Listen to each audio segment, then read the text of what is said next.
మెడ్ plus లో అదే medicine అదే క్వాలిటీ, మార్కెటింగ్ డిస్ట్రిబ్యూషన్ ఇంకోటి అంటూ వీళ్ళకి అదనపు ఛార్జీలు ఉండవు. అందువల్లే 50 to 80% డిస్కౌంట్ లో మనకు అందిస్తున్నారు.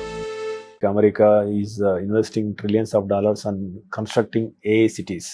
సో ఏఐతోని ఇన్వెన్షన్స్ వేగవంతం అవుతాయి, ఈవెన్ వైద్య రంగం కూడా సమూలంగా మారే అవకాశం ఉంది అన్న అంచనాలు వస్తున్నాయి. సో ఈ నేపథ్యంలో అంటే పాడైన డిస్క్ని తిరిగి పెంచే రకంగా లేదా పాడైన డిస్క్ని రిప్లేస్ చేసే విధంగా అంటే భవిష్యత్తులో ఏమన్నా వచ్చే అవకాశం ఉందా? So what are the pipeline projects? So మీరు ఎట్లా ఇన్వెస్ట్ చేస్తున్నారు ఫ్యూచర్ని? డిస్క్ పాడైపోవడం అనేది అండి ఒక వయసు ప్రాబ్లం అనుకోవాలి. అది అంటే that can be even engage లో కూడా రావచ్చు. దాన్ని రీగ్రో చేయడం అంటే మీరు ఫైటింగ్ అగైన్స్ ది ఏజ్, అంటే యాజ్ సింపుల్ యాజ్ దట్. మన జుట్టు తెల్లబడింది అనుకోండి, అది మళ్ళీ నల్లగా అవ్వదు కదా, అంటే దట్స్ ఏజ్డ్ అవుట్.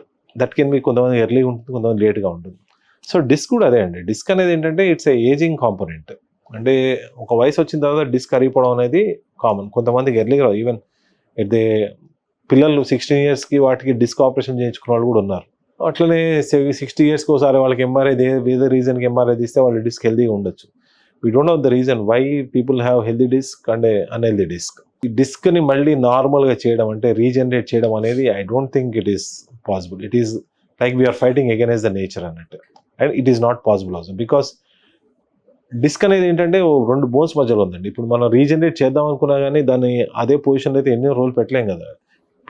మనిషి నుంచోవాల్సిందే, నుంచినప్పుడు దాన్ని మళ్ళీ ఆ ప్రెషర్ పడతానే ఉంటుంది. సో రీజనరేట్ చేసిన ఒక మెడిసిన్ వచ్చింది, దాన్ని మనం ఇంజెక్ట్ చేస్తే రీజనరేట్ అవుతుందంటే that cannot happen in instance. Probably ఆ రీజనరేషన్కి అయినా టైం పడుతుంది కదా. సపోజ్ 1 నెల 2 నెలలు అనుకుందాం. ఈ 2 నెలలు పేషెంట్ అయితే పడుకోబెట్టలేం కదా అట్లా. అండ్ అదర్ థింగ్ రీప్లేస్మెంట్ అన్నారు. రీప్లేస్మెంట్ అంటే maybe artificial replacements already there in the market. Artificial disc అనేది సర్వైకల్ స్పైన్ కి చాలా రెగ్యులర్గా చేస్తాం. అంటే depends on the age. Suppose ఈ కేస్కి ఆర్టిఫిషియల్ డిస్క్ రీప్లేస్మెంట్ ఫిట్ అంటే వీ డూ దెమ్. అంటే మెడ భాగంలో అంటే వాళ్ళకి దానివల్ల ప్రాబ్లమ్స్ ఉన్నప్పుడు, అంటే చేతులు అయినప్పుడు స్పాండలోసిస్ అంటారు కదా, దానికి తగ్గట్టు సిమ్టమ్స్ ఉంటే వీ డూ రీప్లేస్.